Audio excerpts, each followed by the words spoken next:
सर्वे सुखिनः सन्तु सर्वे सन्तु निरामयः. आरोग्य पत्रिकेचा साप्ताहिक कार्यक्रम निरामय. निरामय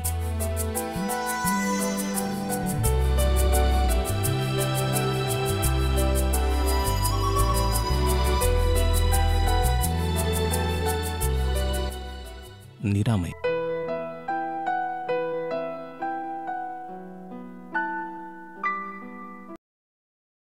नमस्कार श्रोते हो. निरामय या कार्यक्रमामध्ये कार्यक्रमाचे सादरकर्ते सूरज गोळे यांच्यासह मी ज्योती हातेकर आपणा सर्वांचं स्वागत करते आहे.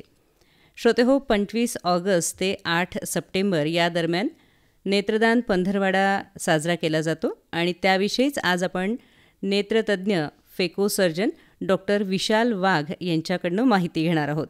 नमस्कार सर. नमस्कार. आकाशवाणी अकोला केंद्राच्या निरामय या आरोग्य पत्रिकेच्या कार्यक्रमामध्ये मी आपलं स्वागत करते. सर, सुरुवातीला आपण हा जो नेत्रदान पंधरवाडा आहे याविषयी माहिती सांगूया. भारतामध्ये हा पंधरवाडा 25 ऑगस्ट ते 8 सप्टेंबरमध्ये साजरा केला जातो.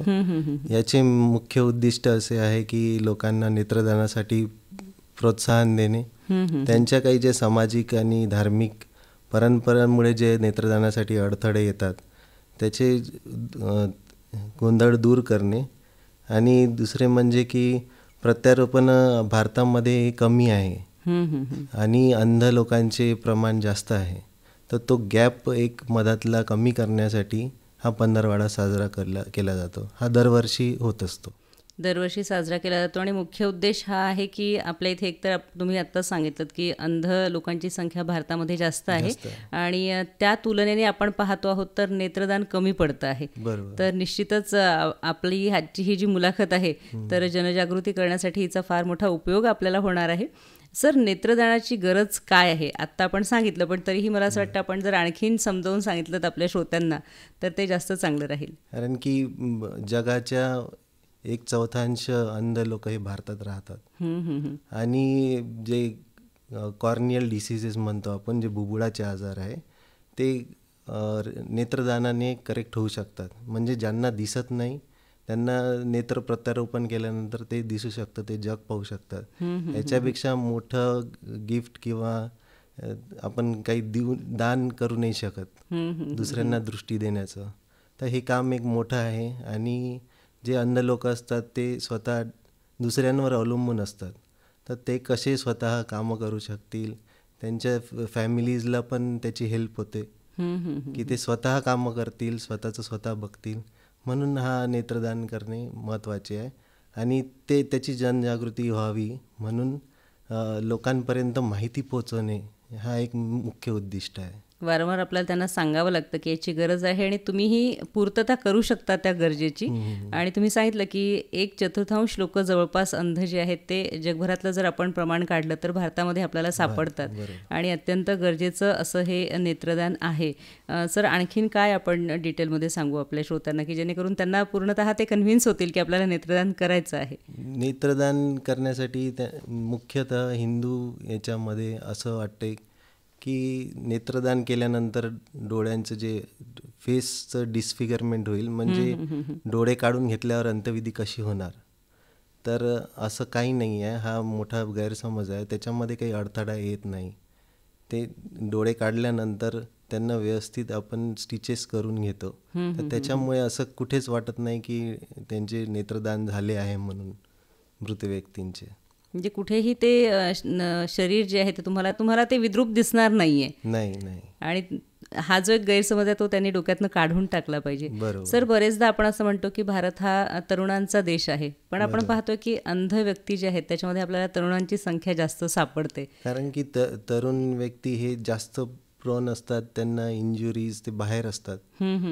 काही म्हणजे कामानिमित्त इंजुरीज होतात इन्फेक्शनमुळे, तर त्यांच्यामध्ये बुबुळाचे आजार जास्त राहतात ॲज कम्पेअर्ड टू ओल्ड एजमध्ये. ओल्ड एजमध्ये मोतीबिंदूचे प्रमाण जास्त आहे, पण यंग एजमध्ये जेव्हा आपण बाहेर ॲक्सिडेंट वगैरे होतात किंवा मग वर्किंग इंजुरी, ऑक्युपेशनल इंजुरी, व्यावसायिक इंजुरी, तर त्याच्यामुळे बुबुळांवर जास्त हे होतं. त्याच्यामुळे अंधत्वाचे प्रमाण जास्त आहे तरुणांमध्ये. आणि अशा प्रकारे जे आलेलं अंधत्व आहे तर ते आपण करेक्ट करू शकतो. त्यांना जर नेत्रदान करणारी कुठली व्यक्ती असेल आणि त्यांना जर ते बुबुळ मिळतं आहे तर त्यांना दृष्टी मिळू शकते, त्यांना हे जग दिसू शकतं. सर अजून कुठले आहेत जन्मजात जे अंधत्व आहे तर त्याला पण करेक्ट केल्या जाऊ शकतं का? जन्मजात जे कॉर्नियल डिसीजेस आहे ते करू शकतो. मोतीबिंदू वगैरे तर ते ऑलरेडी ट्रीटेबल आहे. त्याच्यामध्ये जे मोतीबिंदूमध्ये जे आपण लेन्स वापरतो ते आर्टिफिशियली म्हणजे कृत्रिमरित्या तयार केली जाऊ शकते, पण बुबुळ हे मात्र कृत्रिमरित्या तयार केलं जाऊ शकत नाही. त्याच्यामुळे कोणी नेत्रदान दाता असेल त्याचं बुबुळ आपण वापरू शकतो. म्हणून नेत्रदान करणे महत्त्वाचे आहे. ते आपल्याला कुठे इतर ठिकाणी मिळत नाही, ते आपण तयार करणार नाही आहोत. आणि तुम्ही जर तुमचे डोळे दान करणार आहात, नेत्रदान करणार आहात तर एक नाही 2 लोकांना दृष्टी मिळू शकते. बरं, आजच्या आधुनिक टेक्नॉलॉजीमध्ये एक बुबुळ 2 व्यक्तींना आपण यूज करू शकतो. तर त्याबद्दल पण आपण सांगूया थोडक्यात. आता जे आपण लोक विचार करतात की नेत्रदान करणे म्हणजे पूर्ण डोळा नवीन लावणे, असं नाही आहे. जेव्हा एखादा व्यक्ती मृत होतो त्यानंतर त्याचे पूर्ण डोळे काढले जातात, पण त्यामधला बुबुळच हा एक असा भाग आहे जो प्रत्यारोपण केला जातो. पूर्ण हे डोळ्यांचा दुसरा बाकी रेटिना लेन्स हा वगैरे कुठेच यूज होत नाही. फक्त जे काळं बुबुळ राहते तेच ज्याला नेत्रपटल असे म्हणतात तोच यूज केले जाऊ शकते. आणि आजच्या आधुनिक तंत्रज्ञानामध्ये कोणाला जे बुबुळाच्या वरच्या आणि मागच्या साईडला जे आजार असतील तर त्या 2 याच्यामध्ये एकच बुबुळावरून 2 लोकांना दृष्टी मिळू शकते. तर हे केव्हाही मला असं वाटतं आनंदाची बाब आहे की तुम्ही नेत्रदान करता आहात. एक डोळा जरी दान दिला आहे तुम्ही तर त्यातनं 2 व्यक्ती हे जग बघू शकणार आहेत. सर हे जे कॉर्नियल प्रत्यारोपण आहे तर याच्यासाठी भारतात पण मला असं वाटतं सुविधा उपलब्ध आहेत. प्रत्येक ठिकाणी आय बँक्स अवेलेबल आहे प्रत्येक जिल्ह्यामध्ये. तर तिथे आय बँकमध्ये आयबॉल स्टोरेज करणे, त्यावर प्रोसेसिंग करणे आणि जिथे गरज आहे तिथे पाठवणे, ह्याच्यासाठी प्रत्येक जिल्ह्यांमध्ये अवेलेबिलिटी आहे आता. आणि त्यामुळे मग आपण नेत्रदान सहज करू शकतो. तुम्हाला असं काही खूप मोठ्या प्रोसेसमधनं जायची गरज पण नाही आहे. सर नेत्रदान जे आहे आपण बघितलं की 2 व्यक्तींना दृष्टी देणार आहे, पण मुळात नेत्रदान कुठली व्यक्ती करू शकते? काहींना काही आजार असतील डोळ्यांचे किंवा जसं मला चष्मा आहे तर मला नेत्रदान करता येणार आहे का? पहिले आपण एक नेत्र रचना कशी आहे हे समजून घेऊ. आपल्याला जी समोरची गोष्ट दिसते ती 3 गोष्टींमुळे आहे डोळ्यातल्या. पहिलं बुबुळ, दुसरं जी लेन्स आहे नॅचरल लेन्स, आणि तिसरं रेटिना, याला आपण मागचा पडदा असे म्हणतो. ह्या 3 गोष्टी चांगल्या असतील तर आपल्याला दिसायला लागतं. ठीक आहे. तर मोतीबिंदू झाला तर लेन्समुळे तो आपण करेक्ट करू शकतो. रेटिनाचे काही आजार इंजेक्शनमुळे लेझरमुळे करेक्ट होतात, काही होत नाहीत. आणि बुबुळाचे जे आहे ते नेत्रदानातून होतात. तर तुम्हाला चष्मा आहे तर चष्मा जरी असला तरी तुमचं बुबुळ चांगलं असलं तर ते आपण नेत्रदानासाठी वापरू शकतो. म्हणजे असं काही डोक्यात ठेवण्याची गरज नाही की माझे डोळे मुळात कमजोर आहेत आणि आता मला नेत्रदानाचा फॉर्म भरता येणार नाही. मोतीबिंदू झाला असेल तरी पण तो ऑपरेशनने करेक्ट केलेला असतो आणि अशा व्यक्तीचं बुबुळ वापरल्या जाऊ शकतं. हो, वापरल्या जाऊ शकतं. कारण की बुबुळ हे वरच्या साईडला असतं आणि मोतीबिंदू खाली होतो, तर ऑपरेशनच्या वेळेस बुबुळाला काहीही धक्का लागत नाही. त्यामुळे आपण मोतीबिंदू झालेल्या लोकांचे पण बुबुळ नेत्रदानासाठी वापरू शकतो. वयाची काय अट सांगू आपण? वयाची अट तशी काहीच नाही आहे. म्हणजे 1 वर्षापासून तर आणखी जिथपर्यंत म्हातारा वयापर्यंत पण लोक नेत्रदान करू शकतात. नेत्रदान हे मुख्यतः मृत्यूनंतर केल्या जातं. तर फॉर्म भरण्याची प्रोसेस काय असते? कोणी फॉर्म भरायचा? स्वतः त्या व्यक्तीने भरायचा किंवा नातेवाईकांनी? काय आपण सांगू? याच्यामध्ये 2 भाग आहे. तुम्ही स्वतः पण भरू शकता. जेव्हाही नेत्रपेढीमध्ये तुम्ही जाऊन स्वतः फॉर्म भरू शकता. त्याच्यामध्ये बेसिक माहिती तुम्हाला फिलअप करावी लागणे, जसं नाव, पत्ता, मोबाईल नंबर आणि सिग्नेचर वगैरे. तर हा तुम्ही फॉर्म सबमिट केल्यानंतर पण तुम्ही मृत्यू झाल्यानंतर हे घरच्यांना कळलं पाहिजे की तुम्ही फॉर्म भरला आहे म्हणून. हे तुम्हाला तुमच्या घरच्यांना सांगावं लागेल की मी फॉर्म भरला आहे आणि मी नेत्रदानासाठी इच्छुक आहे. म्हणजे आपल्या मृत्यूनंतर आपले नातेवाईक नेत्रपेढीला कॉल करून सांगू शकतील की यांना नेत्रदान करायचे होते आणि यांनी हा फॉर्म भरला आहे. तर किती वेळामध्ये ही प्रोसेस झाली पाहिजे? मृत व्यक्तीचे डोळे किंवा ते बुबुळ किती वेळामध्ये काढलं गेलं पाहिजे? ते मृत्यूच्या 6 तासाच्या आत काढलं गेलं पाहिजे. त्यासाठी काही काळजी घ्यावं लागतात, ज्याच्यामध्ये डेड बॉडीला म्हणजे मृत शरीराला एका थंड ठिकाणी राहू दिलं पाहिजे. फॅन बंद असला पाहिजे आणि डोळ्यांवर काही ओला कापड किंवा कॉटन ठेवलं गेलं तर म्हणजे डोळे मॉइस्ट राहतील, कोरडे पडणार नाही आणि ते बुबुळ दुसऱ्या पेशंटला इझिली यूज होऊ शकते. नेत्रदान कोण करू शकतं? आपण सांगितलं की चष्मा असेल तरी प्रश्न नाही, मोतीबिंदू झाला असेल तरी प्रश्न नाही, तुमचं बुबुळ चांगल्या स्थितीमध्ये पाहिजे आणि ते वापरल्या जाऊ शकतं. वयाची पण अट नाही आहे, नातेवाईक पण तुमचा फॉर्म भरू शकतात, तुम्ही स्वतः पण सुद्धा हा फॉर्म भरू शकता. पण आता मला हे सांगा की नेत्रदान कोण करू शकत नाही? नेत्रदान ज्या लोकांचं जे डेथ सर्टिफिकेटमध्ये असं लिहिलेलं आहे की death due to unnatural cause किंवा अननोन कॉज, म्हणजे तुम्हाला मृत्यूचं कारण माहिती नाही किंवा त्यांना HIV इन्फेक्शन असेल, सेप्टिसिमिया म्हणजे काही जंतू संसर्गामुळे त्यांचा मृत्यू झालेला असेल, अशा कंडिशनमध्ये नेत्रदान होऊ शकत नाही. त्यासाठी तुम्हाला डेथ सर्टिफिकेट आवश्यक असणं जरुरी आहे नेत्रदानाच्या वेळेस, म्हणजे ज्याच्यामध्ये तुमचं मृत्यूचं कारण लिहिलेलं असेल तो कागदपत्र महत्त्वाचं आहे आणि नातेवाईकांची संमतीपत्र. ज्यांनी जर का दुसरा पॉईंट हा असा आहे की जर तुम्ही फॉर्म भरला आहे आणि तुम्हाला नेत्रदान करायचं आहे, पण असेही काही व्यक्ती असतात की फॅमिली मेंबर्सला की आपल्या आजोबांचे नेत्रदान केले पाहिजे, तर तशा याच्यामध्ये जे क्लोज रिलेटिव्ह जवळचे नातेवाईक असतात त्यांनी सुद्धा ते सहमती देऊ शकतात. ते कन्सेंट सहमती फॉर्मवर सिग्नेचर करून ते पण त्यांच्या आजोबांचे वगैरे नेत्रदान करू शकतात. म्हणजे तुमच्या नातेवाईकांना जरी इच्छा असेल किंवा तुम्हाला वाटतंय की मी हा निर्णय घेऊ शकतो माझ्या आजोबांच्या बाबतीत किंवा अगदी माझ्या जवळच्या व्यक्तीच्या बाबतीत, तर तुम्ही हा निर्णय घेऊ शकता. फक्त तुम्हाला काळजी एवढी घ्यायची आहे श्रोते हो की मृत व्यक्तीच्या म्हणजे मृत झाल्यापासून 6 तासांच्या आतमध्ये ही सगळी प्रक्रिया पूर्ण झाली पाहिजे. आणि त्यासाठी आपल्याला डॉक्टर साहेबांनी सांगितलं पण आहे की काय केलं गेलं पाहिजे की मृत शरीर जे आहे ते थंड जागी ठेवायचं आहे. डोळ्यांवरती तुम्ही एखादा ओला कापड ठेवू शकता जेणेकरून त्याच्यामधला ओलावा जो आहे तो कायम राहील आणि बुबुळ काढण्यास सोपं जाईल, मदत होईल. सर, याच्यानंतर मला हे सांगा की मला असं वाटतं आहे की माझ्या घरात कोणी अंध आहे आणि मला त्या व्यक्तीला नेत्रदान करायची इच्छा आहे, तर मी असं सांगू शकते का की या व्यक्तीला माझे नेत्र देण्यात यावेत? नाही, असं भारतीय जे अवयवदान ॲक्ट आहे, ऑर्गन डोनेशन ॲक्ट, त्याच्यानुसार नेत्रदानाबद्दल पर्टिक्युलरली की आपण म्हणू नाही शकत की हा जो बुबुळ दिला आहे हा कोणाला जाणार किंवा आपल्याला कोणाला इच्छा आहे त्याला आपण तो प्रत्यारोपण करू नाही शकत. याच्यामध्ये असं आहे की जेव्हा आपण नेत्रदान करतो तेव्हा ते बुबुळ एक आय बँकमध्ये जातं, तिथे त्याचं टेस्टिंग होतं.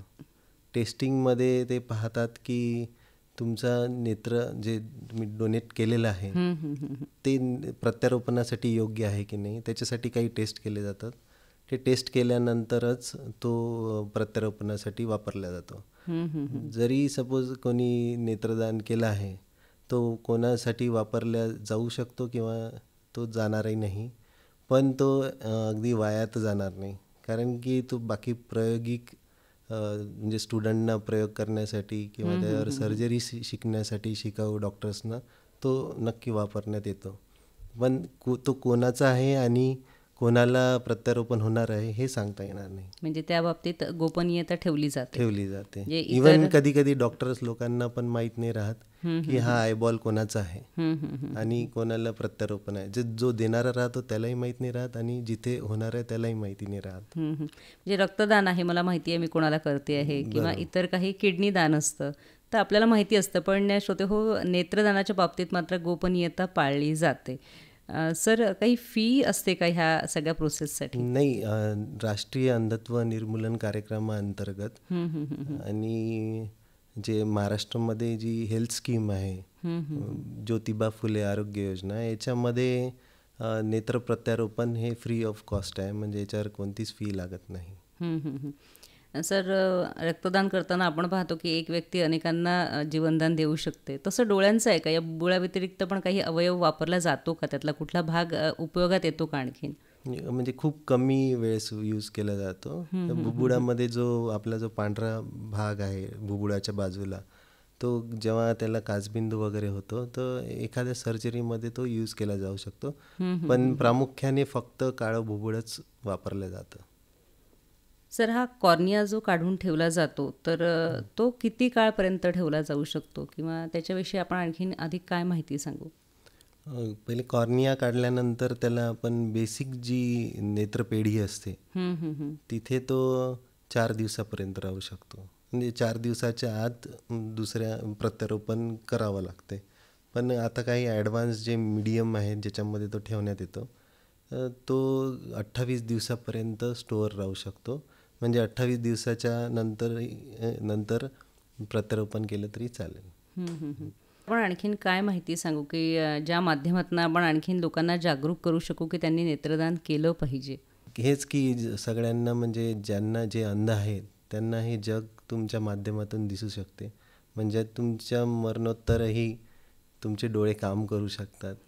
याच्यापेक्षा मोठं जे गिफ्ट आहे हे आपण कोणतंच देऊ नाही शकत, आणि तेही मृत्यूनंतर. म्हणून नेत्रदान केले पाहिजे. ही सृष्टी एवढी सुंदर जी आहे, जिचं आपण अगदी पुरेपूर उपभोग घ्यायला पाहतो आणि आपल्या डोळ्यांमध्ये मावत नाही, एवढी सुंदर सृष्टी आहे. सौंदर्य आपल्याला असं वाटतं आणखीन किती भरभरून बघावं, आणि असं सौंदर्य तुमच्या मरणानंतर आणखीन कोणीतरी हे जग पाहू शकणार आहे, याच्यासारखा आनंद मला असं वाटतं दुसरा नाही आहे. सर, मला हे सांगा की आपण नेत्रदान करणार आहोत, संकल्प केलेला आहे, आज मला वाटतं आहे नेत्रदान करायचं आहे, तर मी डोळ्यांची काय काळजी घ्यायला पाहिजे जेणेकरून माझे डोळे आणखीन चांगल्या सुस्थितीत राहतील आणि जे मला दान करता येतील? त्याबद्दल पण खूप अवेअरनेस नाही आहे. साधारणतः तुम्ही 6 महिन्यांनी एकदा तरी डोळे चेक केले पाहिजे नेत्रतज्ञांकडून. कधी कधी लोकांना चष्म्यांचा नंबर राहतो पण त्यांना माहीत नाही राहत की आपण जे पाहत आहे ते नॉर्मल आहे की नाही. तर त्यांनी चेक केल्यानंतर त्यांना माहीत पडते की आपल्याला चष्मा लागतो आहे. काही जे आहेत, काही लोकांना एक डोळा त्यांचं काम करत आहे की नाही हे सुद्धा माहीत नसते, कारण की एका डोळ्याने दिसत असते. त्यांनी नेहमी चेकअप केलं पाहिजे. बाकी दुसरं, अन्नाद्वारे सकस आहार घ्यायला पाहिजे. विटॅमिन ए युक्त आहार घेतला तर चांगली गोष्ट आहे.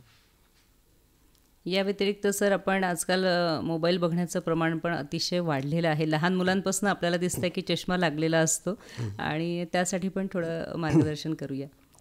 लहान मुलांमध्ये आजकाल असं होतं आहे की जेव्हापासून कोविड आला आहे तेव्हापासून त्यांची ऑनलाईन स्क्रीन टाईम वाढला आहे.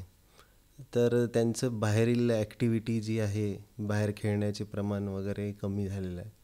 त्यांची दृष्टी तेवढी डेव्हलप होत नाही, म्हणजे ते दूरचं पाहण्याचं त्यांची सवयच कमी होते. मग जेव्हा ते दूरचं पाहायचा प्रयत्न करतात तर तेव्हा मग चष्म्याची गरज पडते. तर पालकांना हे एक म्हणजे आव्हान आहे की त्यांनी त्यांच्या मुलांकडे लक्ष द्यावं. कधी कधी पालकांना माहीत नाही राहत की याला दिसत आहे की नाही. मुलगा जवळ जाऊन TV पाहतो, त्याच्यानंतर ते घेऊन येतात की याला कमी दिसत आहे म्हणून. तर त्यांना त्या मुलाला थोडं बाहेर खेळवणं गरजेचं आहे, जेणेकरून त्याची नॉर्मल डेव्हलपमेंट होत राहील. म्हणजे लहान मूल जे आहे की ज्याला आपण अगदी आता जन्मतःच म्हणता येईल की आपण हातात मुलांच्या मोबाईल देतो, आपल्याजवळ असतो, ते पण घेतात. आणि अशा वेळेला आपल्याला हे सांगता येईल की बाहेर जाऊन बाहेर खेळणे, निसर्ग सौंदर्य न्याहाळणे, दूरपर्यंत बघणे हा तुमच्या डोळ्यासाठी एक एक्झरसाइज आहे. तुम्ही तुमच्या डोळ्यांना सवय लावणार आहात की तुमची दृष्टी कितपर्यंत दूर जाऊ शकते आहे, आणि तिला तो तुम्ही एक्झरसाइज देणार आहात, आणि तेव्हाच तो डेव्हलप होणार आहे. बरोबर. जे बरेचदा तुम्ही सांगता आहात त्यावरून आपण असं म्हणू शकतो की त्यांना माहितीच नाही की आपण एवढा दूर बघू शकत असतो, आणि डोळ्यांची ती कॅपॅसिटी आपण मुळातच डेव्हलप होऊ देत नाही. गमावलेली नसते, ती डेव्हलपच आपण होऊ देत नाही. तर त्यासाठी सर आपल्याला सांगतायत की त्यांना मोबाईलपासून दूर ठेवा आणि त्यांना थोडंसं बाहेर पण खेळायला पाठवा, जेणेकरून आपले आयसाईट पण चांगली राहणार आहे. सर, आणखीन काय सांगता येईल आपल्याला? मोबाईल व्यतिरिक्त मोबाईलमुळे जे जवळचं वर्क पण आजकाल वाढलेलं आहे, त्यामुळे लोकांना डोकं दुखणे किंवा डोळ्यावर ताण येणे ह्या गोष्टी सुरू झालेल्या आहे. ह्या अगोदर नव्हत्या आणि आता लोक ॲटलिस्ट चष्मा म्हणजे जवळच्या चष्म्यासाठी तपासत आहे. अगोदरच्या काळांमध्ये त्यांना माहितीच नव्हतं की जवळचंही काही बघावं लागते. आता मोबाईलमुळे तो एक चांगला पॉईंट झालेला आहे. तर त्यांनी मोबाईल ज्यांना कंटिन्युअस स्क्रीन टाईम आहे त्यांनी 20-20 रूल हा फॉलो करायला पाहिजे. म्हणजे 20 मिनटं कंटिन्युअस तुमचं जवळचं वर्क झालं आहे, स्क्रीन टाईम जास्त झालेला आहे, त्यांनी 20 मिनटानंतर 20 फूट दूर पाहणे कमीत कमी 20 सेकंदासाठी गरजेचं आहे. जेणेकरून डोळ्यावर ताण येणार नाही, ते कोरडे पडणार नाहीत. आणि मध्ये मध्ये तुम्ही आपलं ब्लिंकिंग म्हणजे पापण्याची उघडझाप केली पाहिजे आणि पाणी जास्त पिलं पाहिजे, जेणेकरून ते डोळे मॉइस्ट राहतील, कोरडे पडणार नाही आणि डोकं दुखणार नाही. म्हणजे एका समस्येतनं बघा श्रोते हो, अनेक समस्या जन्म घेतात की आपण विनाकारण घरी मुलं असतील किंवा इतर लोक की ज्यांना मोबाईलची खरं तर काही काम नाही आहे पण मोबाईल बघितला जातो आहे, तर आपण बाकीच्या ज्या समस्या आहेत, डोकेदुखी असेल, अर्ध डोकेदुखी असेल किंवा डोळ्यांचे काही प्रॉब्लेम असतील, तर आपण हे स्वतःहून वाढवतो आहोत. तर त्यासाठी आपल्याला सांगितल्या गेलेली उपाययोजना ज्यांना अगदी अशक्य आहे की काम आहे आणि त्यांना ते काम करायचं आहे, त्यांचा स्क्रीन टाईम वाढतो आहे, तर अशा लोकांनी काळजी घेणं, 20-20-20 हा रूल जो सांगितला आहे तो आपण नक्कीच त्याचा अवलंब केला पाहिजे. पण ज्यांना गरज नाही त्यांनी नक्कीच या स्क्रीनपासून दूर राहावं आणि आपले डोळे छान सुस्थितीत ठेवावेत, जेणेकरून आपण ते दान पण करू शकू आणि आपल्या माध्यमातून कोणीतरी हे जग बघू शकणार आहे. सर, प्रदूषणामुळे पण आपण बघतो की डोळ्यांच्या समस्या निर्माण होतात, तर त्याविषयी आपण काय मार्गदर्शन करू? प्रदूषणामुळे लोकांना इचिंग म्हणजे डोळे खाजवणे, डोळ्यातनं पाणी येणे किंवा डोळे लाल होणे हा एक ॲलर्जीचा प्रकार आहे. तर त्याच्यामध्ये आपण ही काळजी घेऊ शकतो की जेव्हा आपण गाडीवर जातो तेव्हा चेहऱ्याला रुमाल बांधणे, गॉगल लावणे, सनग्लासेस, जेणेकरून ते धुळीसोबत येणारा जो कॉन्टॅक्ट आहे तो कमी होईल. त्याच्यामुळे ह्या समस्या दूर केल्या जाऊ शकतात. आणि दुसरं म्हणजे जर का ह्या जास्त होत असतील तर तुमच्या नेत्रतज्ञांना दाखवणं सुद्धा तेवढंच गरजेचं आहे. सर, तुम्ही मोबाईलच्या संदर्भात जेव्हा सांगितलं होतं की थोडंसं उठून तुम्ही बाहेर जाणं पण आवश्यक आहे, तुमच्या दृष्टीला व्यायाम देणं पण आवश्यक आहे, असं डोळ्यांसाठी आपण काही एक्सरसाइज सांगू का की ज्याने आपली दृष्टी चांगली राहील? जे नियमित योगासने आहेत ते केले तर फार चांगलं. तसा एक्झरसाइजचा म्हणजे एवढा दृष्टीवर परिणाम म्हणजे होत नाही. तुम्ही केला तर अगदी चांगला राहील, पण असं दृष्टी त्यामुळे वाढेल असं नाही आहे. निदान तुम्ही हे योगासनं करणार आहात किंवा काय म्हणता येईल आपण त्याला ध्यान वगैरे लावून बसणार आहात, तर तेवढ्या काळ तुमच्या डोळ्यांना विश्रांती मिळून ते चांगले होतील, आपण असं सांगूया. सर, नेत्रदानासंबंधी आपण संपूर्ण माहिती दिली आहे, पण एक असा महत्त्वाचा प्रश्न आहे की नेत्रदान मला माहिती आहे, मी फॉर्म भरते आहे, पण जी अंध व्यक्ती आहे, जिला हवं आहे की मला कोणीतरी बुबुळ डोनेट केलं आणि मला फायदा होईल, अशा लोकांनी कुठे जाऊन नोंदणी करायची आहे की त्यांना ती माहिती संपूर्ण मिळू शकेल? जेव्हा एखादा अंध व्यक्ती जो कॉर्नियल ब्लाइंड आहे म्हणजे कॉर्नियामुळे ज्यांचं अंधत्व आलेलं आहे त्या व्यक्तींनी कॉर्नियल बँक म्हणजे आय बँकमध्ये नेत्रपेढीमध्ये जाऊन त्यांची नोंदणी केली पाहिजे. आणि जेव्हा डोनर आहे अवेलेबल असेल प्रत्यारोपणासाठी तेव्हा त्यांची जी लिस्ट असेल त्यामधून प्रिफरेन्शियली ज्यांचं वय कमी आहे आणि ज्यांना दृष्टी येण्याचे चान्सेस कमी आहे त्यांना ते डॉक्टर कॉल करून बोलवतील आणि नेत्र प्रत्यारोपणाची सर्जरी कंडक्ट करतील. म्हणजे जसं नेत्रदान करणाऱ्या व्यक्तीला माहिती नाही आहे की माझं बुबुळ कोणासाठी वापरलं जाणार आहे, अंध व्यक्तीलाही माहिती नाही आहे की मला कोणाचं बुबुळ लावलं गेलं आहे, पण तरीसुद्धा आणखीन एक महत्त्वाची बाब अशी आहे श्रोते हो की तिथे पण तुमचा क्रम ठरणार आहे, तुमच्या म्हणजे कुणाला दिल्या जाईल याचा एक प्रिफरन्स राहणार आहे, त्यानुसार तुम्हाला कॉल येणार आहे, पण तुम्ही नेत्रपेढीमध्ये जाऊन तुमची नोंदणी करू शकता आणि या गोष्टीचा तुम्हाला फायदा मिळू शकतो. सर, प्रत्यारोपणाच्या बाबतीत आपण काय सांगू? आपल्याला इथे आपल्या लोकल लेवलला प्रत्यारोपण करून मिळतं का? प्रत्येक जिल्ह्यामध्ये आय बँक अवेलेबल आहे, नाहीतर गव्हर्नमेंट हॉस्पिटल्स जे आहे जिथे नेत्र विभाग आहे तिथे सुद्धा नेत्र प्रत्यारोपण होत असतं आणि तिथे जाऊन तुम्ही नोंदणी करणं आवश्यक आहे. सर, जाता जाता आपण काय संदेश देऊ आपल्या श्रोत्यांना?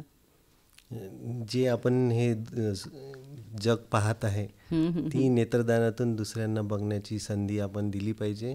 सगळ्यांनी नेत्रदान करण्याची प्रतिज्ञा घेतली पाहिजे आणि आपल्या नातेवाईकांना सुद्धा सांगितलं पाहिजे की नेत्रदान तुम्ही करावं म्हणून. सर, अतिशय महत्त्वाची अशी माहिती आपण आपल्या श्रोत्यांपर्यंत पोहोचवलेली आहे आणि आपल्या आजच्या मुलाखतीतनं आपण त्यांना आवाहन पण करू शकतो की जास्तीत जास्त लोकांनी नेत्रदान करावं, जेणेकरून भरपूर अंध व्यक्ती जे आहेत त्यांना त्याचा फायदा होईल. सर, आज आपण आकाशवाणी अकोला केंद्राच्या स्टुडिओमध्ये आलात आणि ही अतिशय उपयुक्त माहिती जी होती ही आमच्या श्रोत्यांपर्यंत पोहोचवलीत. त्यासाठी आकाशवाणी अकोला केंद्रातर्फे मी आपले आभार मानते आहे. धन्यवाद. धन्यवाद मॅडम.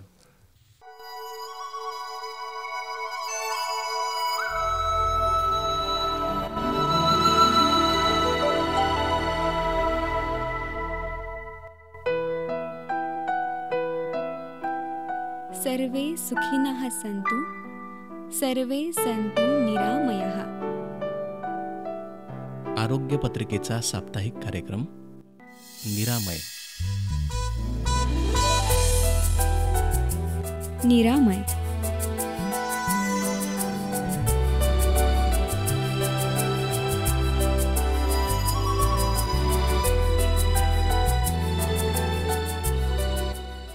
निरामय.